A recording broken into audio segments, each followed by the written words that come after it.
ಪ್ರಿಯ ದೇವ ಜನರೇ, ಬಹು ಸಂತೋಷ ಮತ್ತೊಮ್ಮೆ ಯೇಸು ಸ್ವಾಮಿಯ ದೇವ ಜನರನ್ನು ಸಂಧಿಸುವಂಥದ್ದು, ಈ ವಾಕ್ಯನ ತಿಳ್ಕೊಳ್ಳುವಂಥದ್ದು. ಹೌದು ಪ್ರಿಯರೇ, ನಾವೆಲ್ಲರೂ ಅಜ್ಞಾನಿಗಳಾಗಿದ್ದೇವೆ. ಆದರೆ ಸ್ವಾಮಿ ಇವತ್ತು ತನ್ನ ಪ್ರಸನ್ನತೆಯ ಮುಖಾಂತರ, ಪವಿತ್ರಾತ್ಮನ ಮುಖಾಂತರ ಪರಲೋಕದ ಜ್ಞಾನವನ್ನು ನಮ್ಮೆಲ್ಲರಿಗೂ ಕೊಡಲಿ ಅನ್ನೋದು ನಮ್ಮ ಒಂದು ಆಶೀರ್ವಾದ. ನಿಮ್ಮ ಜೀವಿತ, ನಿಮ್ಮ ಕುಟುಂಬ ಎಲ್ಲವೂ ಸುರಕ್ಷಿತವಾಗಿ, ಸಂತೋಷವಾಗಿ, ಉಲ್ಲಾಸದಿಂದ ಯೇಸು ಸ್ವಾಮಿ ಘನ ಮನ ಸ್ತುತಿಯನ್ನು ಸಲ್ಲಿಸುವ ಹಾಗೆ. ಸ್ವಾಮಿ, ಹೌದು ತಂದೆ, ಪ್ರಭುವೇ, ನಮ್ಮ ತಪ್ಪುಗಳನ್ನು ಮನ್ನಿಸಿ, ಕ್ಷಮಿಸಿ.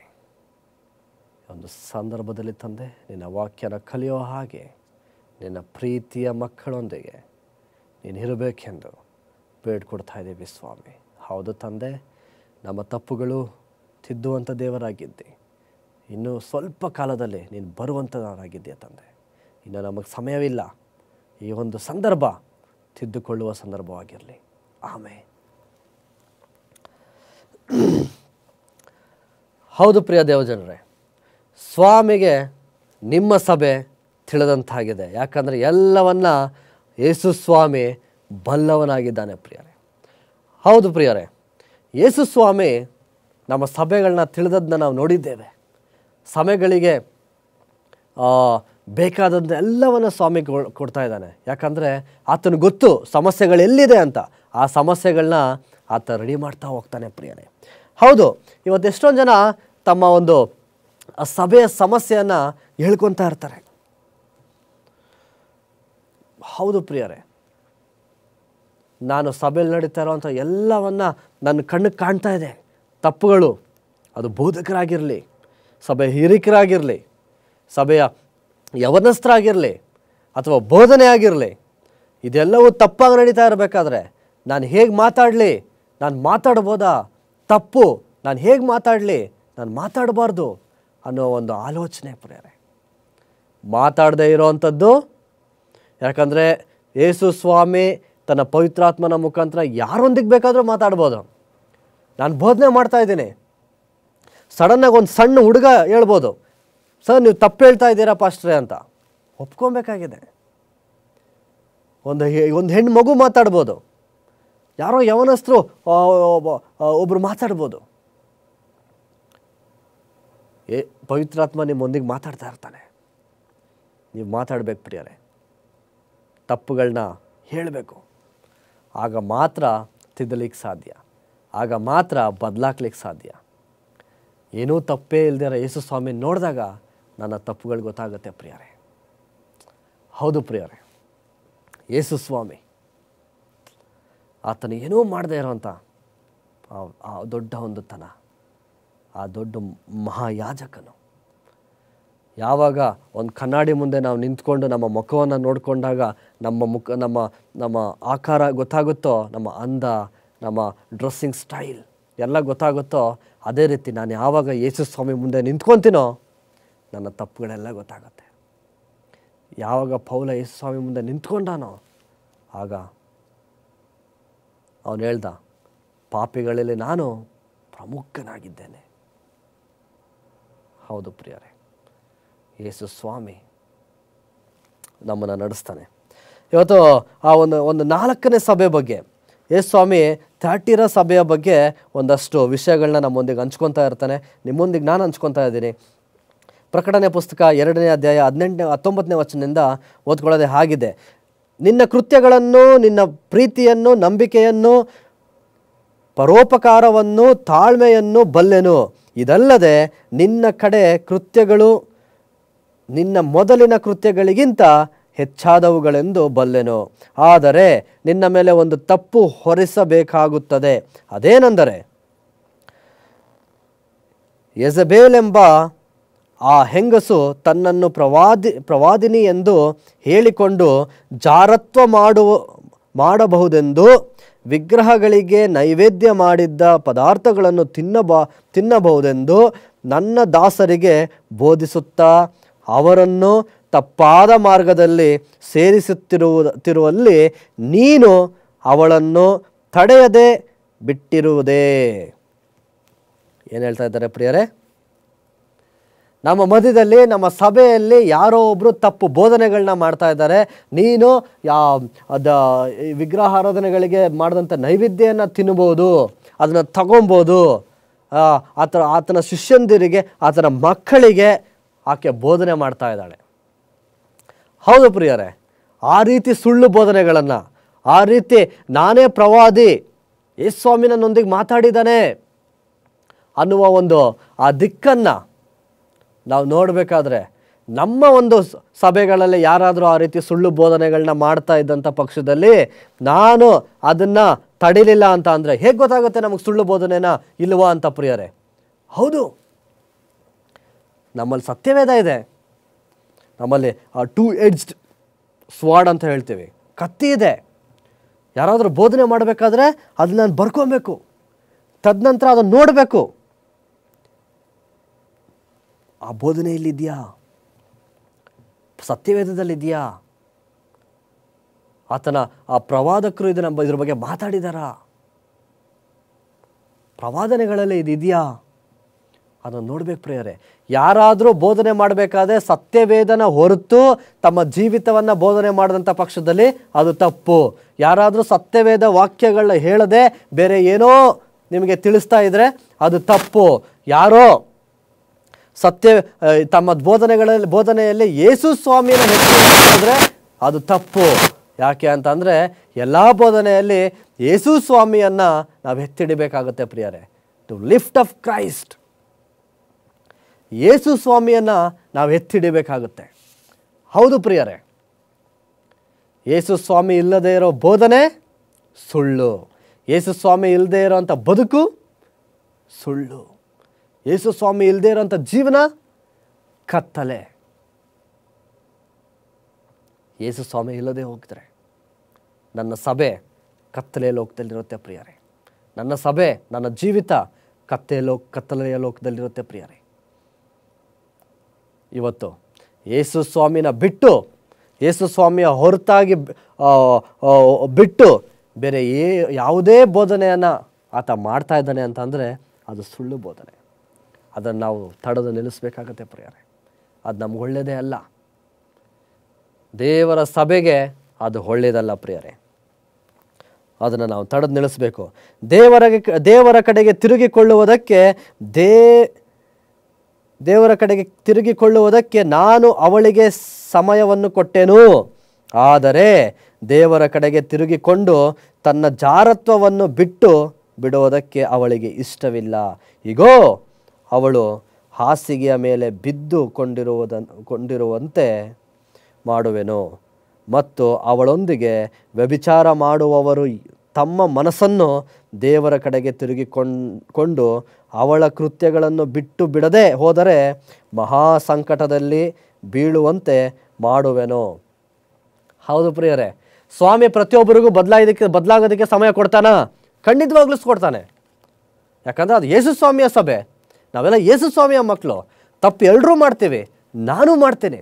ನನ್ನ ಜೀವಿತದಲ್ಲಿ ಸುಮಾರು ತಪ್ಪುಗಳಿದೆ, ಸುಮಾರು ಪಾಪಗಳಿದೆ.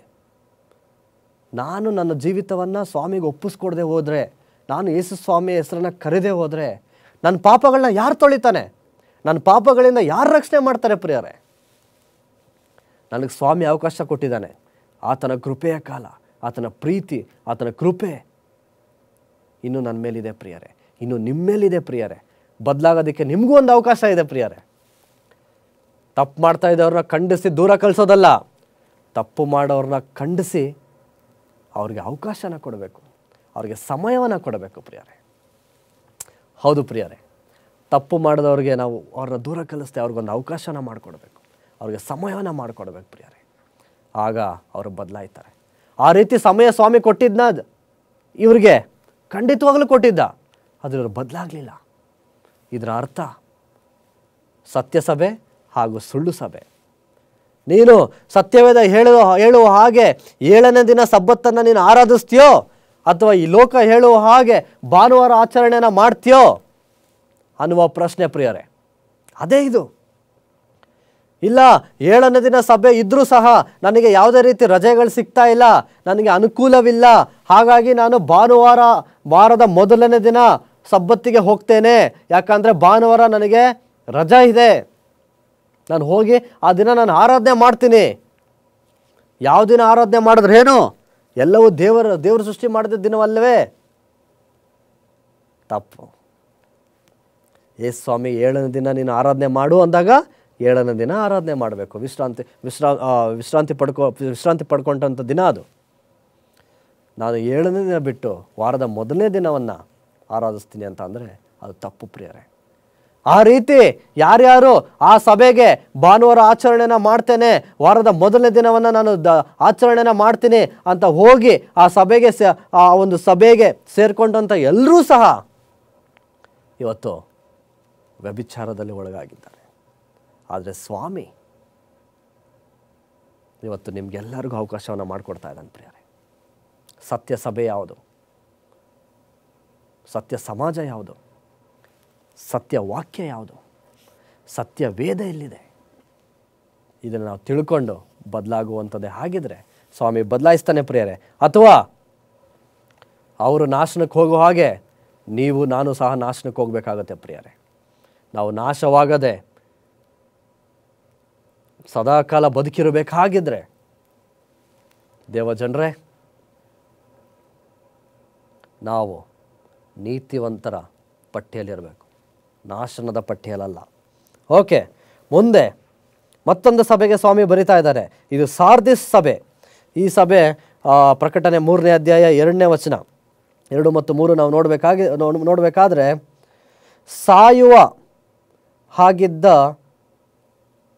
ಉಳಿದವುಗಳನ್ನು ದೃಢಪಡಿಸು, ನನ್ನ ದೇವರ ಮುಂದೆ ನಿನ್ನ ಕೃತ್ಯಗಳಲ್ಲಿ ಒಂದಾದರೂ ಸಂಪೂರ್ಣವಾದದ್ದೆಂದು ನಾನು ಕಾಣಲಿಲ್ಲ.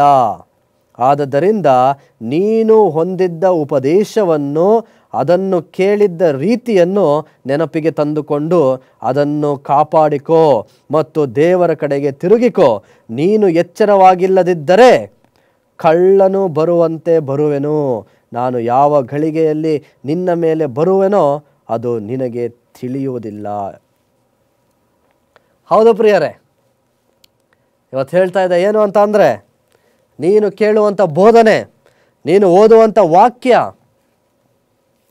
ನೀವು ಪರಿಶೀಲನೆ ಮಾಡಬೇಕಾಗುತ್ತೆ, ಅದ್ರ ಬಗ್ಗೆ ತಿಳ್ಕೊಬೇಕಾಗುತ್ತೆ, ಅದನ್ನು ಕಾಪಾಡ್ಕೊಬೇಕಾಗುತ್ತೆ. ಈ ಸತ್ಯವೇದ ಇನ್ನೊಂದು ಸ್ವಲ್ಪ ದಿನಗಳಲ್ಲಿ ನಮ್ಮ ಕೈಗೆ ಸಿಗಲ್ಲ ಪ್ರಿಯರೇ. ಇನ್ನೊಂದು ಸ್ವಲ್ಪ ಕಾಲದಲ್ಲಿ ನಮ್ಮ ಕೈಗಿದು ಸಿಗಲ್ಲ ಪ್ರಿಯರೇ.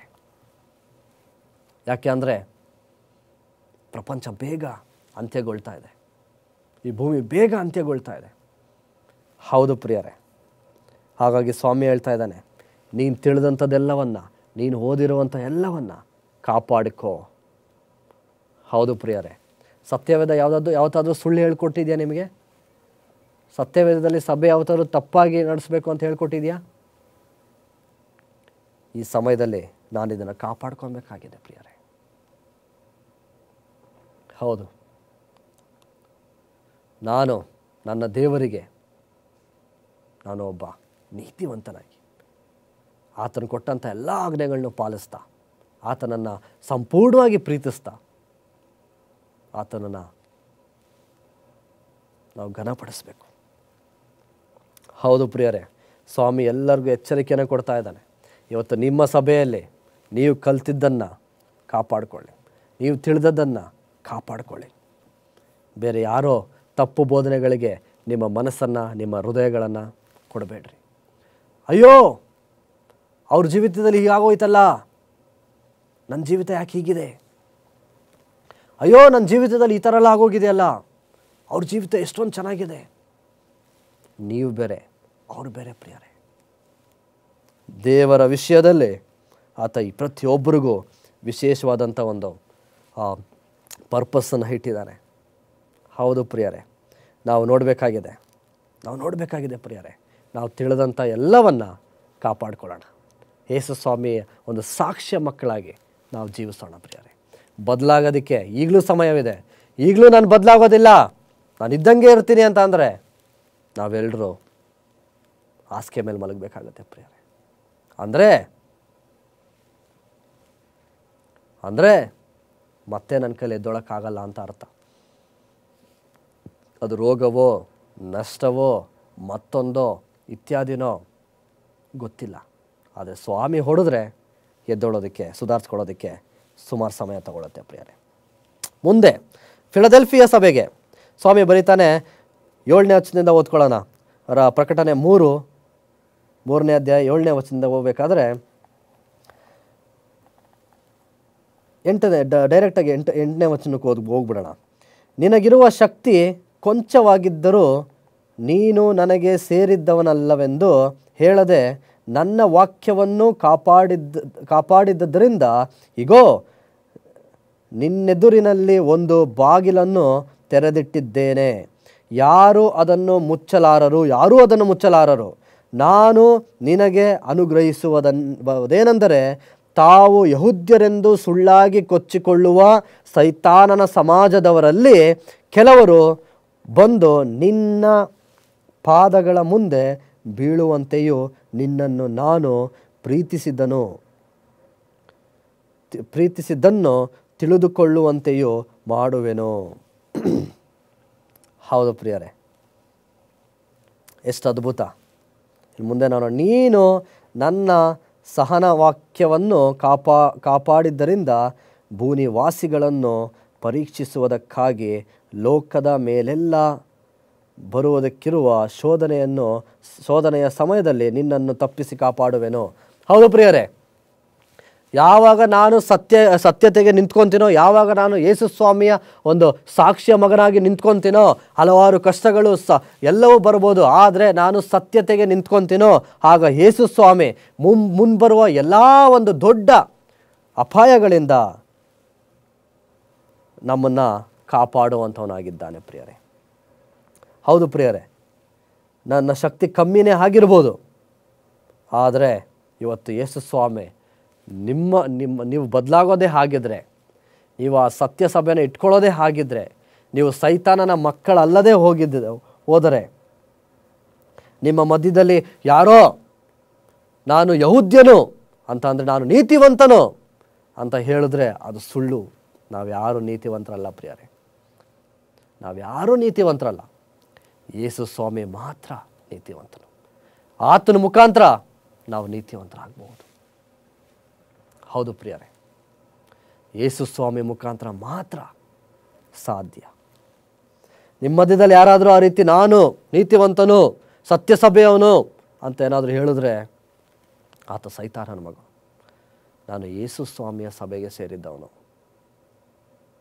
ನಾನು ಪಾಪಿಯು, ಕಡು ಪಾಪಿಯು ಅಂತ ನಾವು ಆತನ ಪಾದಕ್ಕೆ ನಾವು ಬೀಳಬೇಕಾಗಿದೆ ಪ್ರಿಯರೇ. ಆಗಿದ್ದಂಥ ಪಕ್ಷದಲ್ಲಿ ಸ್ವಾಮಿ ನಮ್ಮನ್ನು ಮೇಲೆತ್ತು ರಕ್ಷಿಸಿ ನಮಗೋಸ್ಕರ ಒಂದು ಬಾಗಿಲನ್ನು ತೆಗೆದಿರ್ತಾನೆ.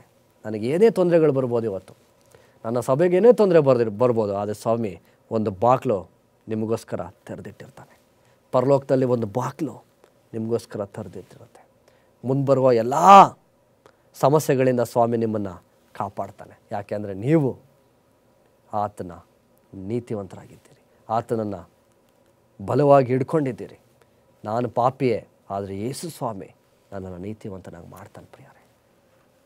ಹೌದು ಪ್ರಿಯರೇ, ಮುಂದೆ ಲೌಡೇಸಿಯ ಸಭೆಯಲ್ಲಿ ನಾವು ನೋಡಬೇಕಾದ್ರೆ, ಹೌದು ಈ ಕೊನೆಯ ಕಾಲದ ಸಭೆ ಅಂತ ಹೇಳ್ತೀವಿ ನಾವು.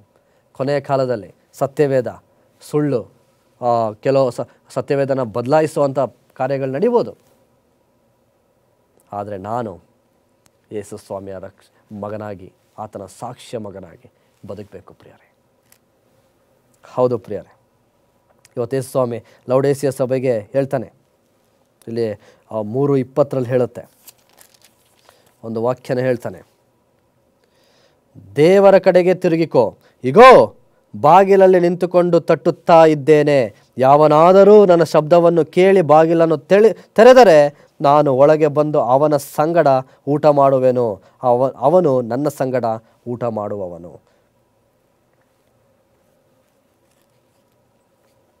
ಎಷ್ಟು ಅದ್ಭುತ ಪ್ರಿಯರೇ.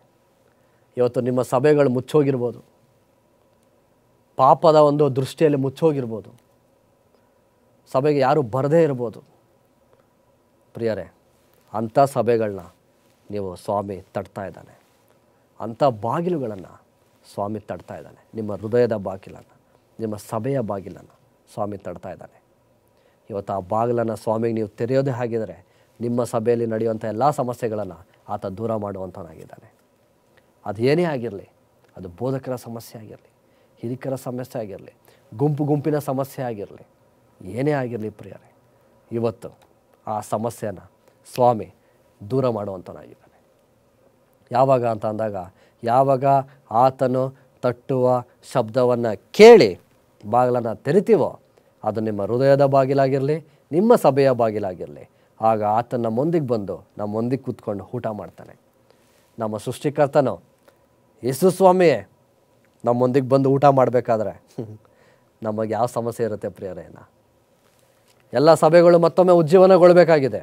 ಎಲ್ಲ ಸಭೆಗಳು ಮತ್ತೊಮ್ಮೆ ಪುಸ್ತಕನ ಓದಬೇಕಾಗಿದೆ, ಸತ್ಯವೇದವನ್ನು ಓದಬೇಕಾಗಿದೆ, ಮತ್ತೊಮ್ಮೆ ಧ್ಯಾನ ಮಾಡಬೇಕಾಗಿದೆ, ಆತನ ಸತ್ಯತೆಯನ್ನು ಹಿಡ್ಕೊಬೇಕಾಗಿದೆ.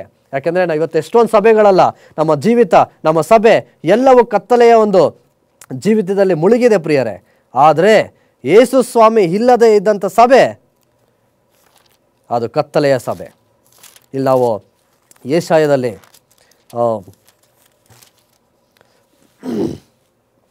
ಯೆಶಾಯ 62ನೇ ವಚನದಲ್ಲಿ ಹೇಳುತ್ತೆ ಪ್ರಿಯರೇ, 60ನೇ ಅಧ್ಯಾಯ, ಯೆಶಾಯ ಬರೆದ ಸುವಾರ್ತೆ 60ನೇ ಅಧ್ಯಾಯ 2ನೇ ವಚನದಲ್ಲಿ ಹೇಳುತ್ತೆ, ಇಗೋ ಕತ್ತಲು ಭೂಮಿಯನ್ನು ಆವರಿಸಿದೆ, ಕಾರ್ಗತ್ತಲು ಜನಾಂಗಗಳನ್ನು ಮುಚ್ಚಿದೆ, ನಿನ್ನ ಮೇಲಾದರೋ ಯೆಹೋವನು ಉದಯಿಸುವನು ಅಂತ ಹೇಳುತ್ತೆ. ಇವತ್ತು ಇಡೀ ಸಮಾಜ ಕತ್ತಲೆಯಾಗಿದೆ, ಇಡೀ ಭೂಮಿ ಕತ್ತಲೆಯಾಗಿದೆ, ಎಲ್ಲವೂ ಕತ್ತಲೆಯಾಗಿದೆ. ಆದರೆ ಯೆಹೋವನು ನಿನ್ನ ಮೇಲೆ ಉದಯಿಸುವವನಾಗಿದ್ದಾನೆ ಪ್ರಿಯರೇ. ಇವತ್ತು ನಿನ್ನ ಸಭೆಯ ಮೇಲೆ ಯೆಹೋವನು ಉದಯಿಸುವಾಗಿದ್ದಾನೆ. ಈಗ ನಾನು ಬದಲಾಗದೆ ಹೋದರೆ ಇನ್ಯಾವಾಗಲೂ ನಾನು ಆಗೋದಿಲ್ಲ. ಎಲ್ಲರೂ ಮೊಣಕಾಲು ಊರಿ ಯಾವ ರೀತಿ ಮೊದಲನೇ ಸಭೆ ಮಾಡ್ತು, ಆಂಟಿಯೋಕ್ ಸಭೆ ಮಾಡ್ತು, ಪೌಲ ಮಿಷನರಿಗೆ ಹೋದಾಗ ಆತನಿಗೋಸ್ಕರ ಸಭೆ ಪ್ರಾರ್ಥನೆ ಮಾಡ್ತು, ಪೇತ್ರ ಜೈಲಲ್ಲಿದ್ದಾಗ ಆತನಿಗೋಸ್ಕರ ಸಭೆ ಪ್ರಾರ್ಥನೆ ಮಾಡ್ತು. ಇವತ್ತು ನಿಮ್ಮ ಸಭೆಯಲ್ಲಿ ಎಷ್ಟೊಂದು ಜನ ಸಭೆಯಲ್ಲಿ ಜಗಳ ಆಡ್ಕೊಂಡು ಹೋಗಿರ್ಬೋದು, ಆದರೆ ಅವ್ರಿಗೋಸ್ಕರ ನೀವೇನು ಮಾಡ್ತಾ ಇದ್ದೀರಾ? ಪ್ರಾರ್ಥನೆ ಮಾಡಿ. ನಿಮ್ಮ ಸಭೆಯಲ್ಲಿ ಪವಿತ್ರಾತ್ಮನ ಪ್ರಸನ್ನತೆ ಇಲ್ಲದೆ ಇರ್ಬೋದು, ಪ್ರಾರ್ಥನೆ ಮಾಡಿ.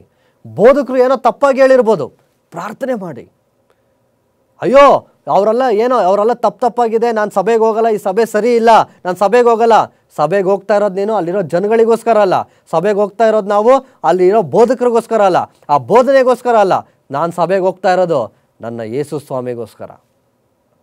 ನಾನು ಯೇಸು ಸ್ವಾಮಿ ಮೇಲೆ ನಾನು ಪ್ರೀತಿ ಇಟ್ಟಿರೋದಕ್ಕೋಸ್ಕರ ನಾನು ಸಭೆಗೆ ಹೋಗ್ತಾ ಇದ್ದೀನಿ. ಯೇಸು ಸ್ವಾಮಿ ನನ್ನನ್ನು ಸರಿ ಮಾಡ್ತಾನೆ ಅಂದ್ಬಿಟ್ಟು. ರೋಗ ಬಂತು ಅಂದ್ಬಿಟ್ಟು ಹಾಸ್ಪಿಟ್ಲಿಗೆ ಹೋಗದೆ ಇರ್ತೀವ? ರೋಗಿಗಳಿಗೆ ಮಾತ್ರ ಹಾಸ್ಪಿಟ್ಲು, ಕೆಟ್ಟೋಗಿರೋ ಗಾಡಿಗಳಿಗೆ ಮಾತ್ರ ಗ್ಯಾರೇಜು. ಇವತ್ತು ನನ್ನ ಜೀವಿತ ನಿಮ್ಮ ಜೀವಿತ ರಿಪೇರ್ ಆಗಬೇಕಾಗಿದೆ. ನಾವು ಮತ್ತೆ ನಮ್ಮ ಜೀವಿತವನ್ನು ನೋಡಬೇಕಾಗಿದೆ. ಹೌದು ಪ್ರಿಯರೇ, ಇವತ್ತು ಮತ್ತೊಮ್ಮೆ ರಾಂಗ್ ರೀಸನ್ ಕೊಡಬಾರ್ದು. ಸಭೆಗೆ ಹೋಗೋಣ, ಯೇಸು ಸ್ವಾಮಿಗೋಸ್ಕರ ಸಭೆಗಳಿಗೆ ಹೋಗೋಣ, ಮತ್ತೊಮ್ಮೆ ಸಭೆನ ಕಟ್ಟೋಣ, ಸಭೆ ಉಜ್ಜೀವನ ಹೊಂದುತ್ತೆ. ಅಥವಾ ನಮ್ಮ ಸಭೆನ ನಾವು ಕಳ್ಕೊತೀವಿ. ಯೇಸು ಸ್ವಾಮಿ ಇವತ್ತು ಒಂದು ಪ್ರಾರ್ಥನೆ ಮಾಡ್ಕೊಳ್ಳೋಣ. ಯೇಸು ಸ್ವಾಮಿ ನಿಮ್ಮ ಜೀವಿತದಲ್ಲಿ, ನಮ್ಮ ಜೀವಿತದಲ್ಲಿ, ಈ ಒಂದು ಕತ್ತಲೆಯ ಜೀವಿತದಲ್ಲಿ ನಾವೆಲ್ಲ ಬದುಕ್ತಾ ಇದ್ದೀವಿ. ಅಪ್ಪ ಪ್ರಭುವೇ, ಇವತ್ತು ನಮ್ಮ ಜೀವಿತವನ್ನು, ನಮ್ಮ ಸಭೆಯನ್ನು ನಿಮ್ಮ ಕೈಲಿಡ್ತಾ ಇದ್ದೀವಿ ಸ್ವಾಮಿ. ನಾವೇನು ತಪ್ಪು ಮಾಡ್ತಿದ್ದೀವೋ ನಮಗೆ ಗೊತ್ತಿಲ್ಲ ತಂದೆ, ದಯವಿಟ್ಟು ನಮಗೆ ತಿಳಿ ಹೇಳಿ ನಾವು ಬದಲಾಗೋ ಹಾಗೆ, ನಿಮ್ಮನ್ನು ಮುಂಚೆ ಹಂಗೆ ಪ್ರೀತಿ ಮಾಡೋ ಹಾಗೆ ನಮ್ಮನ್ನು ಮಾಡೋ ಸ್ವಾಮಿ. ಹೌದು ತಂದೆ, ನೀವು ನಮ್ಮ ಸಭೆಯ ಮೇಲೂ, ನಮ್ಮ ಜೀವಿತದ ಮೇಲೆಯೂ, ನಮ್ಮ ಮನೆಯ ಮೇಲೂ ಉದಯಿಸಬೇಕೆಂದು ಬೇಡಿಕೊಳ್ಳುವಂಥವನಾಗಿರುವೆನು. ಯೇಸು ಸ್ವಾಮಿ ಹೆಸರಿನಲ್ಲಿ ಆಮೇನ್.